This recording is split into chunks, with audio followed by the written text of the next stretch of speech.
व्याख्या मुद्रां करसरसिजै पुस्तकं शङ्खचक्रे बिभ्रद्भिन्न स्फटिकरुचिरे पुण्डरीके निषण्णः अम्लानश्रीरमृतविशदैरंशभिः प्लावयन्माम् आविर्भूयाद्दनकमहिमा मानसे वागधीशः।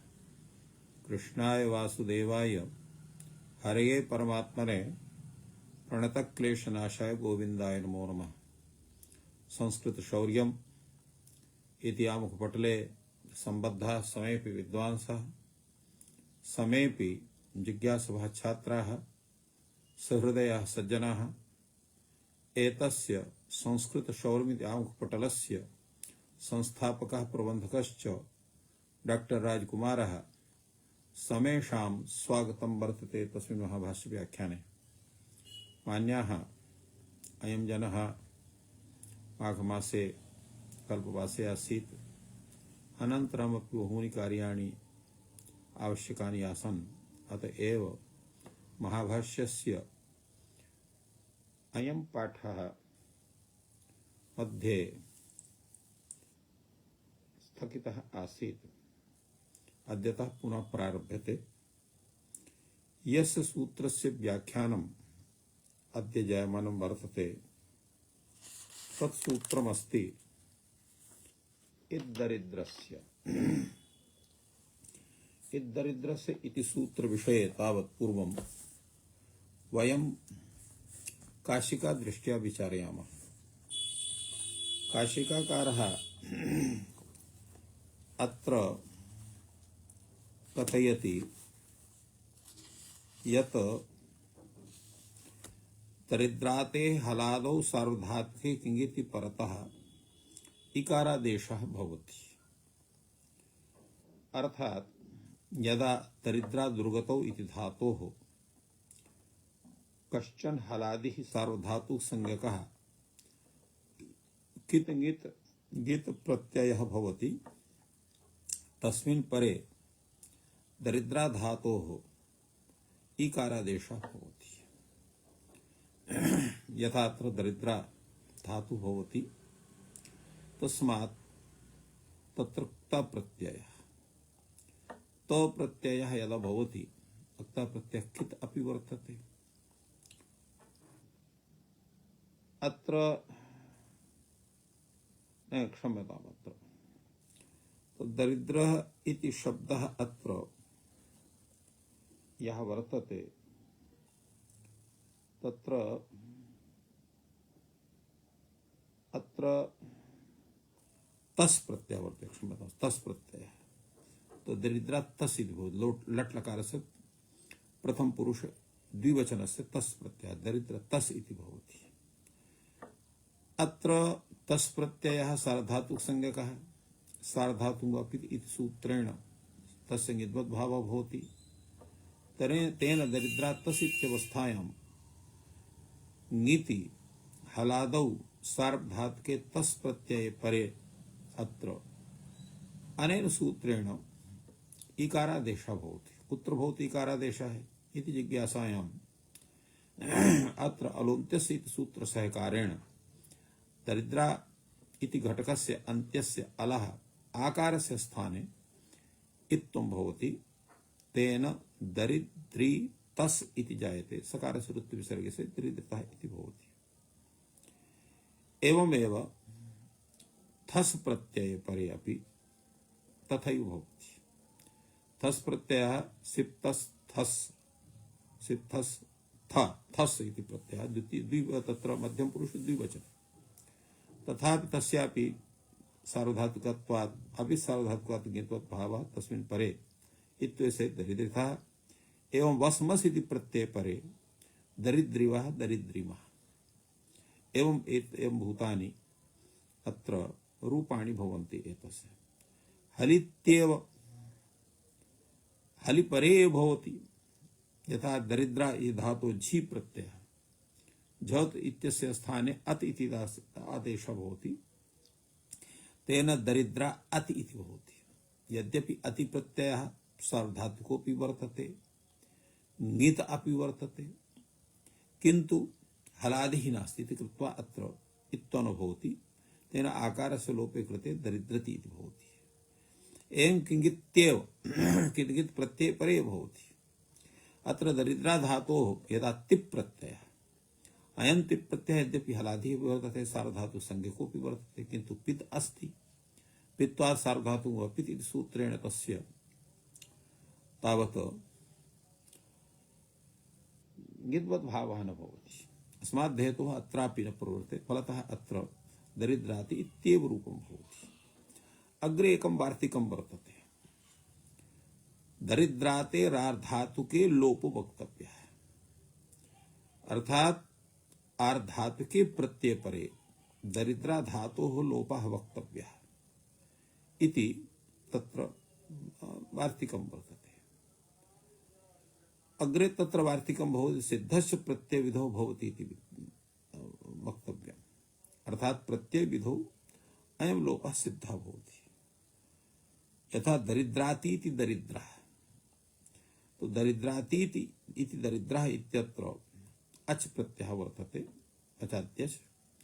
अच् प्रत्यय कृते सति अत्र दरिद्रते आर्धातुको लोपो वक्तव्यः इत्यत्र अजादिः आर्धातुको प्रत्ययः अत्र अच् इति वर्तते। तस्मिन् परे तद्धिता घटकस्य आकारस्य अलुन्त्यस्य इति सहकारण लोपे कृते सति दरिद्रः इति रूपं जायते।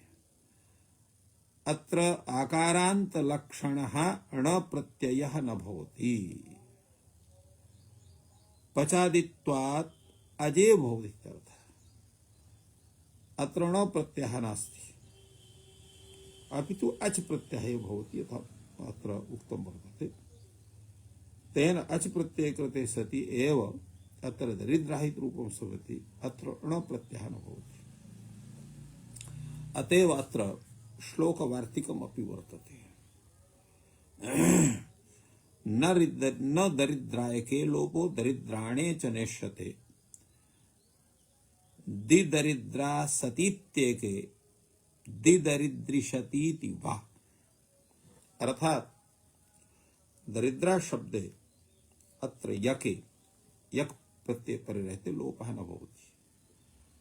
दरिद्राणे च नेष्यते एवं णल् प्रत्यय परेपि तस्य दरिद्रा धातोः अत्र लोपः न भवति। दिदरिद्रा सति इत्येके केचन कथयन्ति यदा दरिद्रा धातोः सन प्रत्ययः भवति तदापि इत्त्वं न भवति, यद्यपि सन प्रत्ययः अत्र आर्धातुकः भवति, तस्य अत्र केचन कथयन्ति अत्र लोपः भवति न इत्त्वं भवेत्, दरिद्रा सति इत्येव जायते। केचन कथयन्ति अत्र दिदरिद्रिशति अत्र इत्त्वं भवति, अर्थात अत्र इडागमः भवति। एवं रूपेण दरिद्रायकः इति अत्र दरिद्रा धातुः यदा प्रबुल प्रत्ययः भवति अत्र युगागमे सद् दरिद्रायकः इति भवति। दरिद्राणः इत्यत्र ल्युट् प्रत्ययः वर्तते। दिदरिद्रिषित् इति अत्र तनिपति दरिद्राणाम् उपसंख्यानम् इति व्यवस्थित विभाषा। तेन कदाचित् इडागमः भवति, कदाचित् न भवति। यदा इडागमः न भवति तदा दिदरिद्रा सति इति जायते। यदा इडागमः भवति तदा अत्र दरिद्राते धातुके लोपो वक्तव्यः इत्यनेन दरिद्रा घटकस्य आकारस्य लोपे कृते सति अत्र दिदरिद्रा सति इति दिदरिद्रिशति इति रूपं जायते। अग्रे तावत् एकम् अपरमपि वार्तिकम् अत्र दत्तं वर्तते, अद्य तन्यां वेति वक्तव्यम्।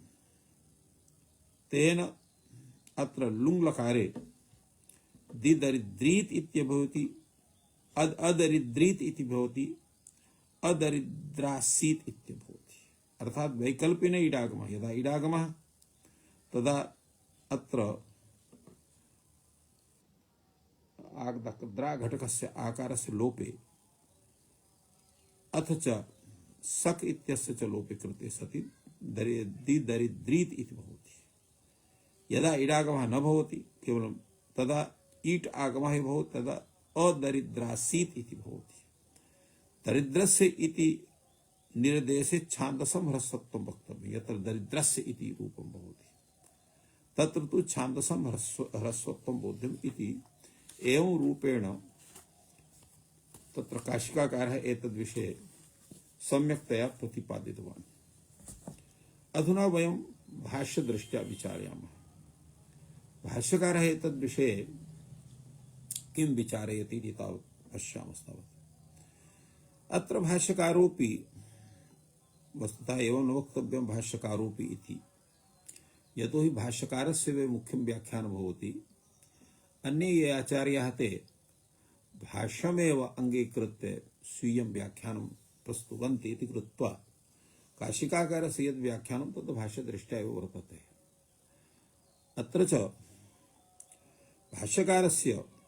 भाष्यकारस्य यद् व्याख्यानं भाष्ये तत्र तावत् प्रथमं वार्तिकं यस्य व्याख्यानम् अस्माभिः पूर्वं कृतं वर्तते काशिकाग्रन्थे, तदेव वार्तिकम् अत्र मूलतया उपन्यस्तं वर्तते। दरिद्रातेरार्धातुके लोपः, अर्थात् दरिद्रा धातोः आर्धातुके प्रत्यये परे लोपः भवति। यथा उक्तमपि वर्तते यत् तस्य लोपः तत्र यः लोपः भवति दरिद्रा धातोः सः अलोन्त्यस्य सहकारेण अन्त्यस्य लोपः भवति, अर्थात् द्राघटकस्य आकारस्य लोपः भवति।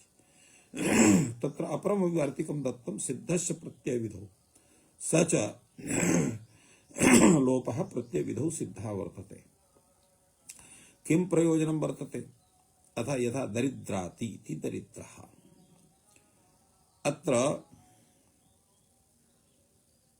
उच्यते अत्र आतोनुपसर्गे कः इति सूत्रेण अत्र आ इति प्रत्ययः नास्ति,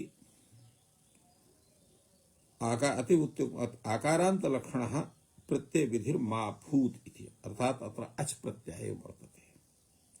अग्रे तावत् श्लोकवार्तिकमपि यत्र दत्तं वर्तते न दरिद्रायके लोपः, अर्थात् दरिद्रा धातोः यदा णौल् प्रत्ययः युगागमः भवति तस्मिन् समये दरिद्रायक इति शब्दे अत्र दरिद्रा घटकस्य आकारस्य लोपः न भवति अर्धातुके परेपि। दरिद्राणे च नेष्यते, दरिद्रा धातुः यदा ल्युट् प्रत्ययः तदा दरिद्रा अन इत्यत्र अवस्थायाम् अत्रापि यद्यपि अर्धातु संज्ञकः प्रत्ययः परे वर्तते तथापि अत्र न भवति। एवं दरिद्रा सति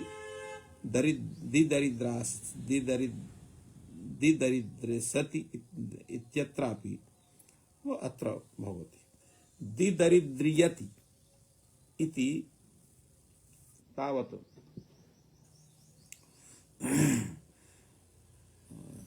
यङ्लुगन्तेपि दिदरिद्रयति इति अत्र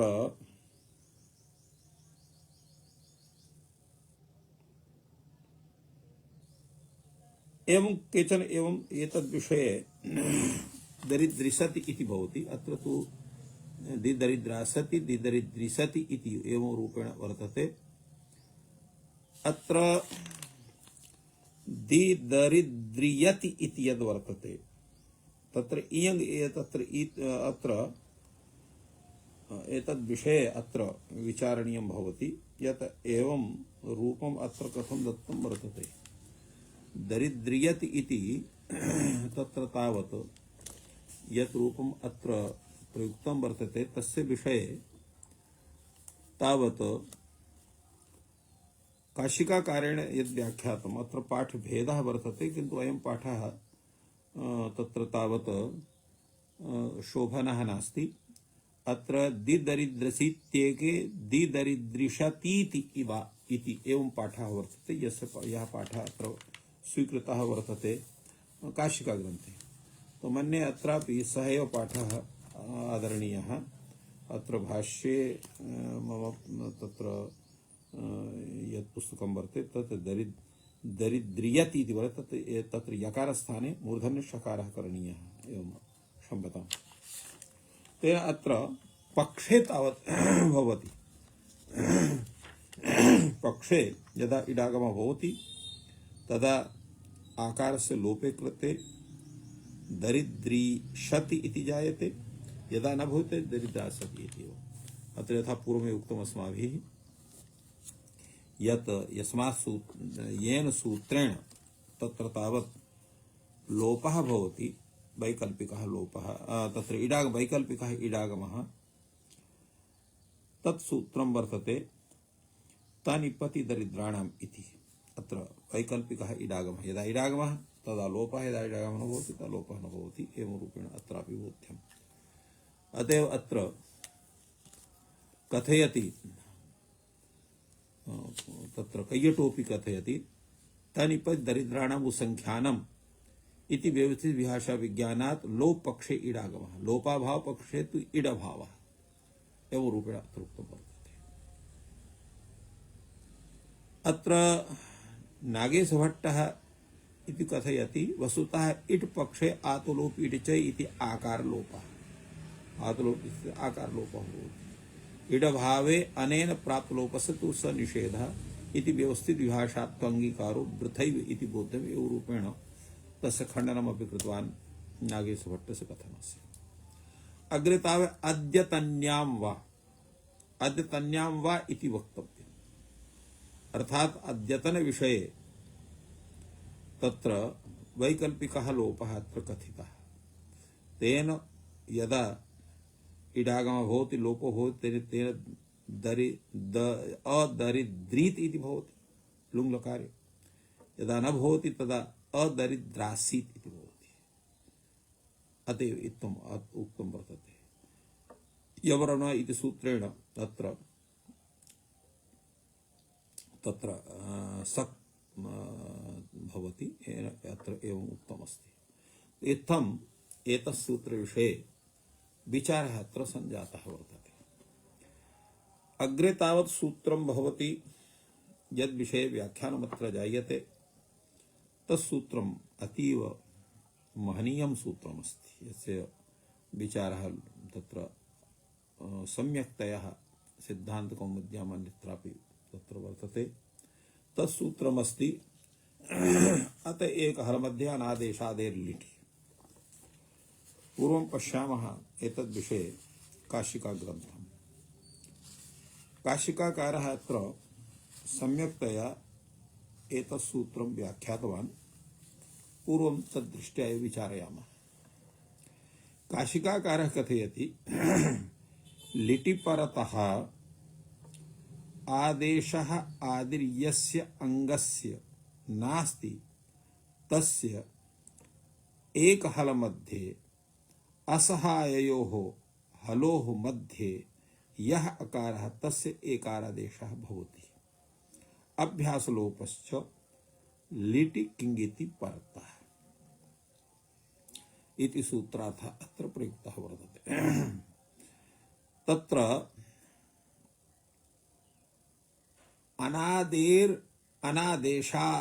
अनादेशादेः लिटि इति अत्र पदद्वयं वर्तते।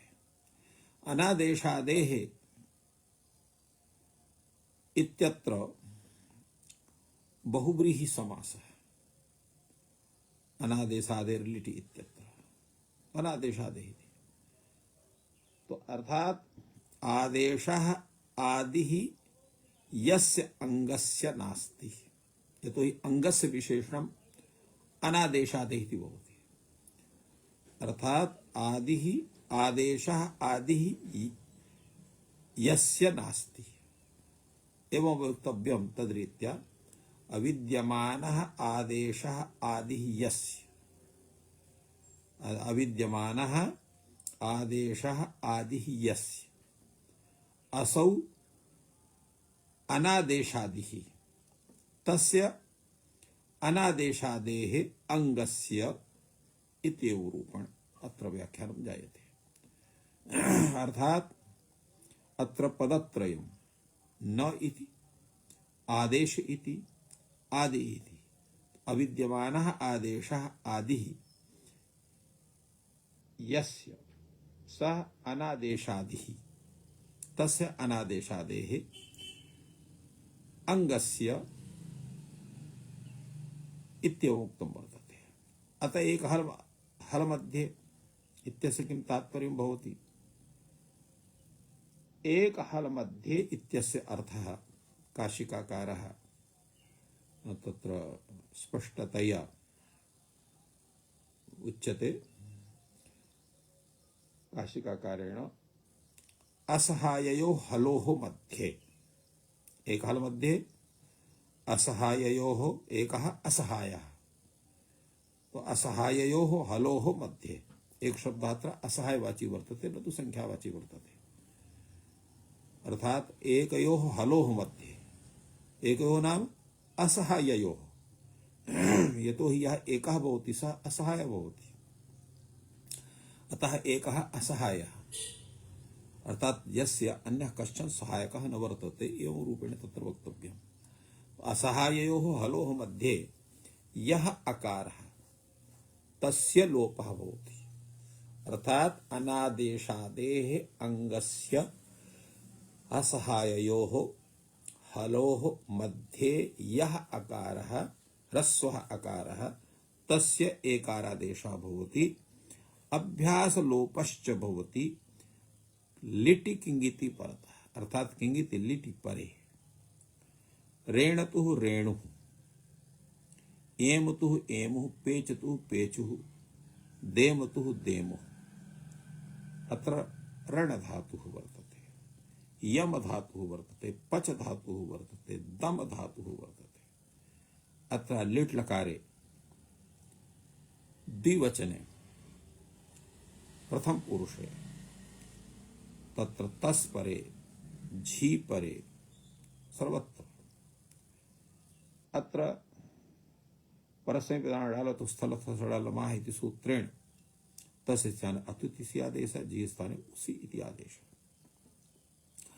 तेन रण अतुस रण उस, यम अतुस यम उस, पच अतुस पच उस, दम अतुस दम उस इत्यवस्था वर्तते। द्वित्वाभ्यासाधिकारे कृते सति ररण अतुस ररण उस, यमम अतुस यमम उस, पपच अतुस पपच उस, ददम अतुस ददम उस इत्यवस्था वर्तते। अस्यावस्थायाम् एतत् सूत्रं प्रवर्तते। पश्यत् तावत् अत्र किमस्ति, अत्र अभ्यासः वर्तते ररण इति, र घटकः अकारः वर्तते, एवं यमम इत्यत्र य घटकः अकारः, पपच इत्यत्र अभ्यास घटकस्य प घटकस्य अकारः, ददम इत्यत्र अभ्यास घटकस्य द घटकस्य अकारः। एते सर्वेपि अकाराः तत्तत् धातु अभ्यास घटकाः ये सन्ति ते हलमध्ये वर्तते। तथा रण इति पश्यत् तावत् र घटकः अकारः, तस्मात् पूर्वं तत्र रेफः हल्त्वेन वर्तते। परश्च तावत् रण इति घटकस्य अनभ्यासस्य र घट इति वर्तते। एवं अत्र एक हल मध्ये अर्थात असहायो हलोः मध्ये अत्र अकारः भवति, एवमेव अनभ्यासः ररण इत्यत्र र घटकः अकारः यः वर्तते, सोऽपि तथैव अत्र वर्तते उभयोः हलोः मध्ये। तो अत्र एक हल मध्ये असहाय हलोः मध्ये यः अकारः तस्य एकारः देशः भवति, अभ्यास लोपश्च भवति। एवं ररण इत्यत्र रण घटकः य रेफः तस्य लोपः जायते, तस्य एत्वं भवति, अभ्यासस्य लोपः जायते। तेन रेण अतुस रेण उस, येम अतुस येम उस, पेच अतुस पेच उस, देम उस देम अतुस देव उस इत्यत्र तत्र ऋत्व विसर्गाधिकारे कृते सति रेणुः रेणुः, येमतुः येमुः, पेचतुः पेचुः, देमतुः देमुः इत्यादि प्रयोगाः सिद्ध्यन्ति। अत्र प्रश्नः भवति अत इति कथम् उक्तम्, ह्रस्वः अकारः एव भवतु नाम। अत्र अति इति किम् उच्यते, दिदिवतुः दिदिवुः, अत्र इकारः वर्तते चेत् अत्र अति इति न कथयेत, तर्हि अत्रापि त्वाभ्यास लोपे कृते सति देवतुः देवुः इति रूपं स्यात्, यच्च अप्रयुक्तं वर्तते।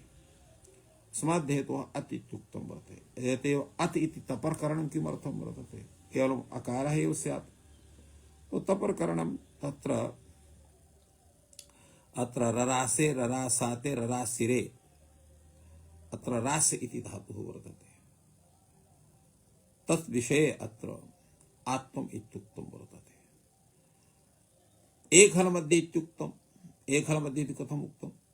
यथा ररक्षतुः, अत्र एक हल मध्यस्थता नास्ति। अवतु अत्र रक्ष इत्यत्र हलद्वयं भवति इति कृत्वा अत्र नोचितं भवति अत्रापि। एवं सर इत्यत्रापि तथैव भवति। सर इति धातुः ररक्षतुः रक्षुः तत्सरतुः तत्सरुः अत्र भवति। अनादेशाद् इति किं? चकणतुः। अत्र यः अभ्यासः सः अनादेशः नास्ति, अतः सादेशः वर्तते। कणधातुः वर्तते। अत्र तत्र ककारस्य स्थाने अत्र श्चित्ते कृते सति अत्र चकण इति भवति। अत्र अनभ्यासः अत्र अनादेशः अत्र नास्ति, तु सादेशः वर्तते। अत्र उक्तं वर्तते अत्र अंगम यत् भवति तत्र अनादेशादिः भवतु, अत्र तत्र सादेशादिः वर्तते इति न भवति अत्र। एवं जगणतुः जगणुः बभणतुः बभणुः अत्र गणधातुः गणसंख्याने भणधातुः भणव्यक्ता अम्बाचि एवं रूपेण तत्र सर्वत्र बोध्यम्। अग्रे तावत् काशिकाकारः भवति यत् लिटि परे। तो लिटि लिटः लिट आदेशः विशेषणं किम्? अत्र लिट यद् भवति तत्र आदेश विशेषणं वा वर्तते? लिट आदेशः विशेषणं किम्?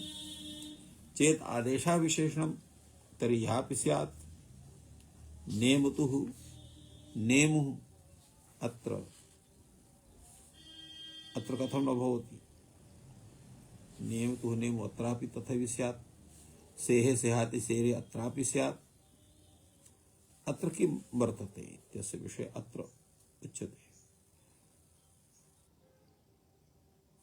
अत्र अनिमित्तिके नत्वसत्त्वे तदादिर्लिट्यभ्यासादिर्न भवति। अर्थात अत्र नत्वसत्त्वे अत्र अनिमित्तिके यत्र अनिमित्तिके नत्वसत्त्वे तदादिर्लिट्यादेशादेर् न भवति इत्यर्थः। अत्र तथा कार्यं न जायते इति वा उच्यते एवं रूपेण।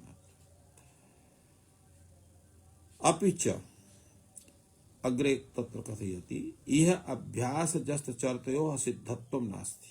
इह अर्थ एतस्मिन् स्थले जस्त चर्तयोः असिद्धत्वं नास्ति। तेन तदादिः अपि आदेशादिर्भवति तथा च फलि भजोः एत्वं विधीयते। पफाल फेलतुः फेलुः इत्यत्र।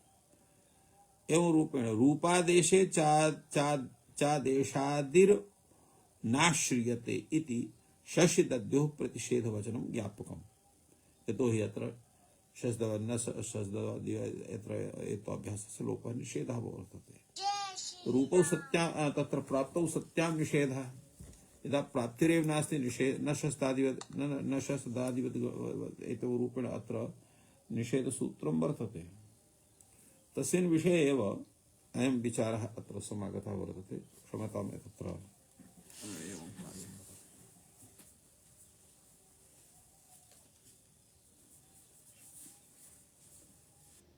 तत्र नशस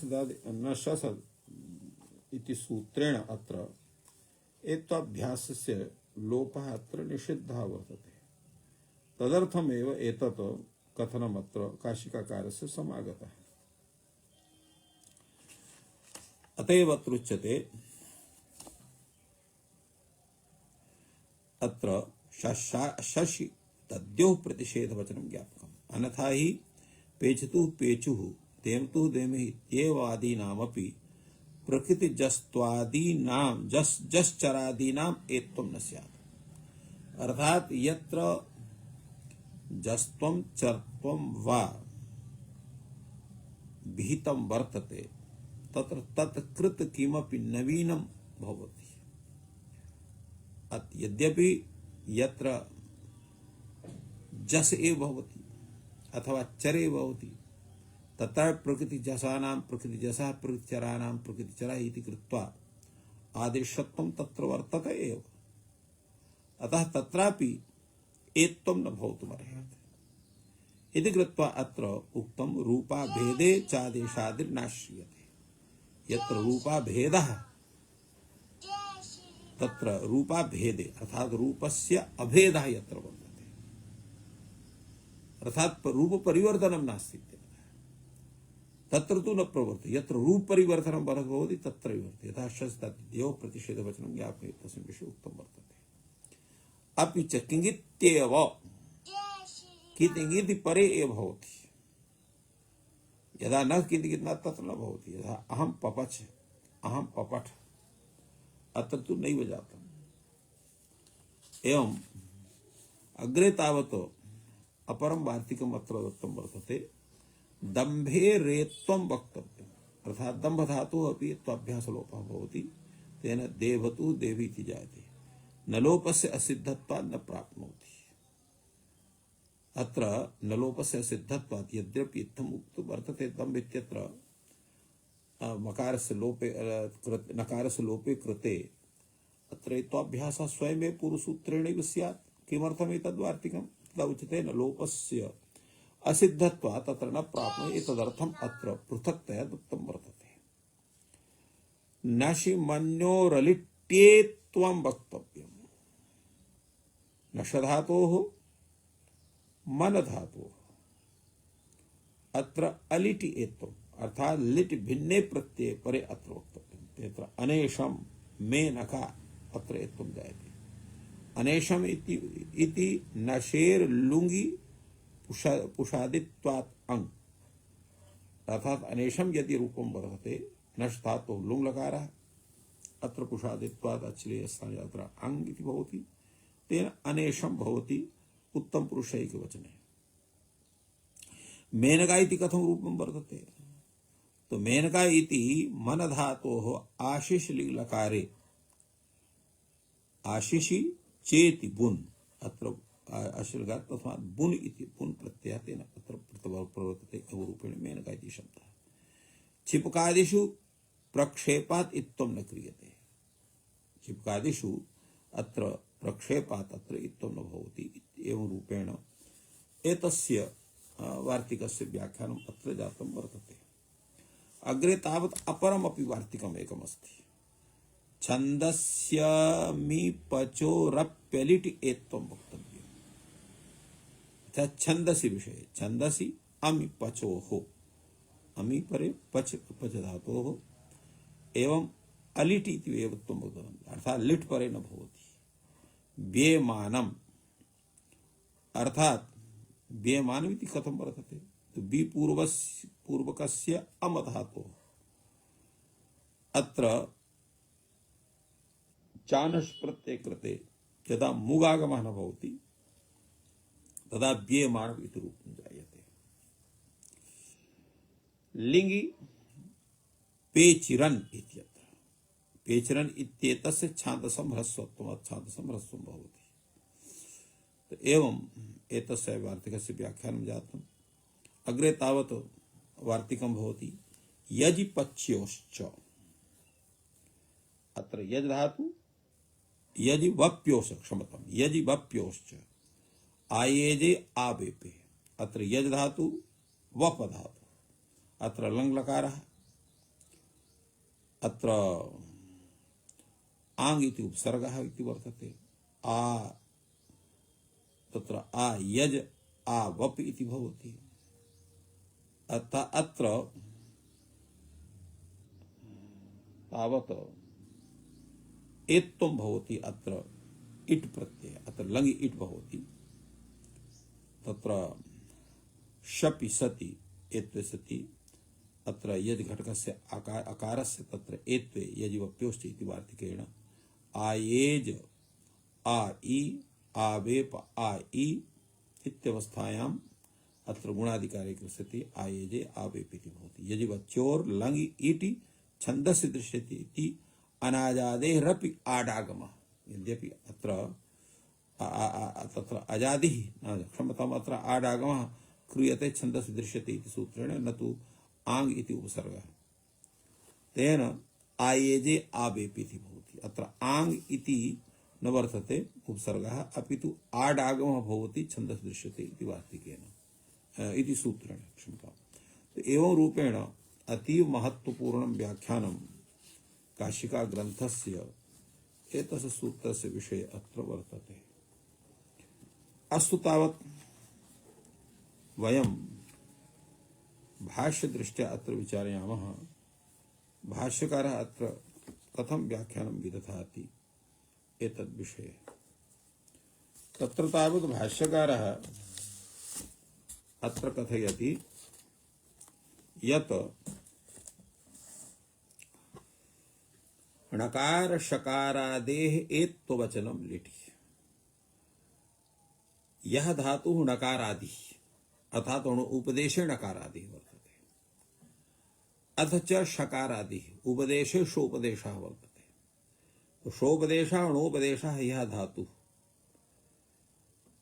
तस्य एत्ववचनं लिटि परे तस्य एत्ववचनं वक्तव्यम् णकार शकारादेः एत्वं लिटि इति वक्तव्यम् नेमतुः नेमु सेहे सेहाते सेहिरे प्रश्नः भवति एतत् वाक्यं किमर्थमुक्तं वर्तते सूत्रेणैव तत् सम्भवम् उच्यते तत्र अनादेशे इति लिखितं वर्तते अत्र किल यः धातुः शः मर्सणे इति वर्तते तत्र श इत्यस्थाने धात्वादेशः स इति न सकारादेशः एवं यः णोपदेशः णम् इति धातुः वर्तते तत्रापि णकारस्य नकारादेशः भवति इति कृत्वा अत्र अनादेशत्वं नास्ति तो अनादेशे इति प्रतिषेधः प्राप्नोति प्रश्नः भवति तर्हि भवतः यत् कथनं वर्तते तत् सिद्धान्ततः स्वीकरणीयं वा उच्यते तत्तर्हि वक्तव्यं भाष्यकारः समादधाति न वक्तव्यम् लिटा अत्रादेशादिं विशेषयिष्यामः अर्थात लिटि परे यत्र आदेशः नास्ति तथा भूतः अत्र धातु ग्रहीतव्यः तो अत्र लिटि परे सः आदेशः न भवति सः आदेशः यः वर्तते अनिमित्तकः सः उपदेशे यः णोपदेशः भवतु उपदेशे यः सोपदेशः भवतु तत्रैव धात्वादेशः सः णोना इति सूत्रेण णकारस्य वा निदानं तत्र विधानं भवति तेषु तेषु धातुषु अतः अत्र न कश्चन दोषः लिटा अत्र आदेशादिं विशेषयिष्यामः लिटि परे यः आदेशः तदादेर्नो लिटि परे यः आदेशः भवति तदादेः अङ्गस्य न भवति एवं तात्पर्यम् कैयटः अत्र कहते हैं नत्व सत्वयोः अनिमित्तकत्वात् लिड् निमित्तकत्वाभावः एवं तत्र समाहितवान् अग्रे तावत् तत्र भाष्यकारः पुनः अपि प्रतिपादयति अस्ति अन्यत् लिड् ग्रहणस्य प्रयोजनम् अत्र लिड् ग्रहणस्य यत् प्रयोजनं वर्तते तत्र एतदेव यः अनिमित्तिकः आदेशः येषु येषु धातुषु वर्तते तेषामपि ग्रहणं भवति लिटि परे तस्य भिन्न रूप विधायकस्य आदेशस्य यत्र विधानं न भवति तदा उच्यते अस्ति अन्यत् ग्रहणस्य प्रयोजनम् उच्यते किम् इहमाभूत् वक्ता पक्ता पक्तुम् अत्र त्रिच् प्रत्ययः पक्ता इत्यत्र पक्तुम् इत्यत्र तुम् प्रत्ययः इत्र न स्यात् एतदर्थम् अत्र उक्तं वर्तते उच्यते नैतदस्ति प्रयोजनम् किङ्गित् इति वर्तते तत्र किङ्गित् इत्यस्यापि अनुवृत्तिर्भवति तेनैव अत्र न स्यात् वक्ता इत्यत्र त्रिच् प्रत्ययः अत्र तुमुन् प्रत्ययः तत्र त्रिच् प्रत्ययः तुमुन् प्रत्ययः एतौ उभौ प्रत्ययौ तत्र किङ्गितौ न भवतः अतः अत्र स्वयमेव न स्यात् एवमपि पक्वः पक्ववान् अत्रापि प्राप्नोति अत्र पच धातोः ता प्रत्ययः पक्वः इति भवति तव तु प्रत्यये कृते सति पक्ववान् इति भवति अत्र किङ्गित् प्रत्ययः भवति तर्हि अत्रापि प्राप्नोति। उच्यते अभ्यास लोप संनियोगेनैव एतमुच्यते। यत्र अभ्यासोऽपि स्यात् तत्संनियोगेन लोपोऽपि स्यात् तत्रैव एत्वं भवति, अन्यत्र न भवति। न च अत्र अभ्यास लोपं पश्यामः, अत्र तु अभ्यास कार्यं अभ्यास लोपः अपि नास्ति, अतः अत्र न भवितुमर्हति। तर्हि एवमपि पापच्यते अत्र प्राप्नोति, अत्र तु अभ्यासः भवति।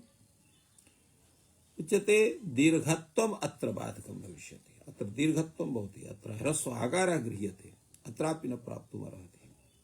न प्राप्तेभ्यास विकारे एत्वम् आरभ्यते, अत्र अभ्यास विकारस्य अवश्य प्राप्तौ एत्वाभ्यासः अत्र उच्यते। तद् यथा असौ अनभ्यास विकारान् बाधते एवं दीर्घत्वम् अपि बाधेति। यथा अभ्यास विकारान् बाधते तथा दीर्घत्वं बाधेति। तावत् विचारं प्रस्तुवन् भाष्यकारः कथयति, सत्यमेव तत्, तथा भवतः प्रतिपादनम् उचितमस्ति। कथमिति?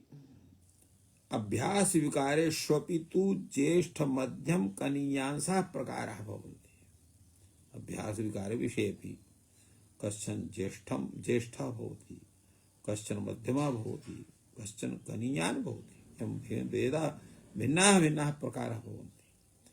तत्र ह्रस्व हलादि विशेषौ उत्सर्गौ, तत्र ह्रस्व हलादि शेषौ उत्सर्गौ, ह्रस्व हलादि शेषौ उत्सर्गौ, तयोः दीर्घत्वम् अपवादः एत्वं च। तयोः ह्रस्व हलादि शेषयोः अपवादः कः भवति? दीर्घत्वं भवति, एत्वं च भवति। अपवाद प्रतिषेधात् दीर्घत्वं भविष्यति। अत्र अपवाद प्रतिषेधात् दीर्घत्वम्, अपवादत्वेन प्रतिषेधात् दीर्घत्वं भविष्यति तात्पर्यम्। अत्र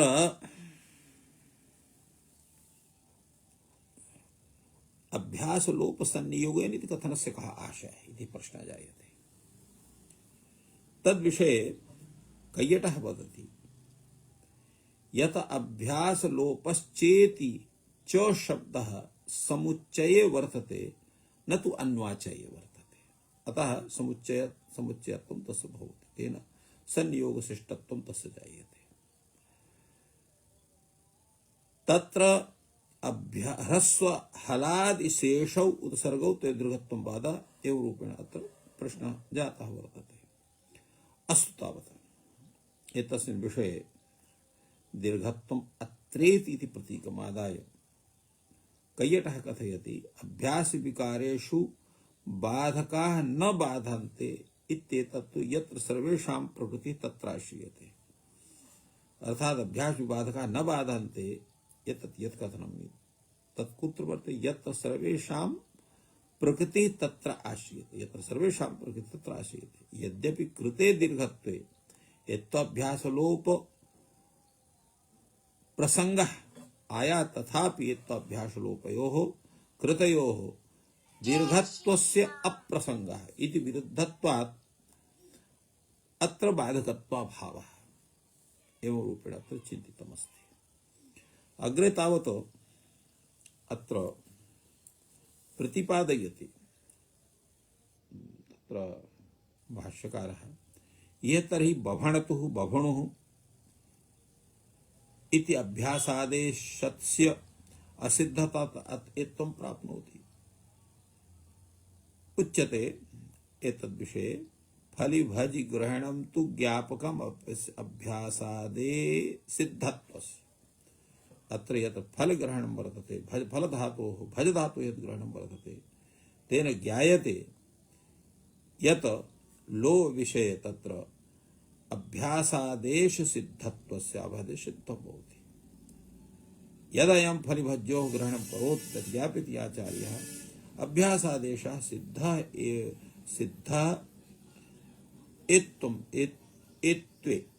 एत्व विषये सिद्धः भवति। एवं रूपेण भूयः प्रतिपादनम् अत्र वर्तते। एतद्विषये अन्यदपि विवेचनमस्ति, यस्य विषये वयं श्वः विशिष्टां चर्चां करिष्यामः। अद्य अत्र विरम्यते। सर्वेभ्यो नमः। जयतु संस्कृतं, जयतु भारतम्।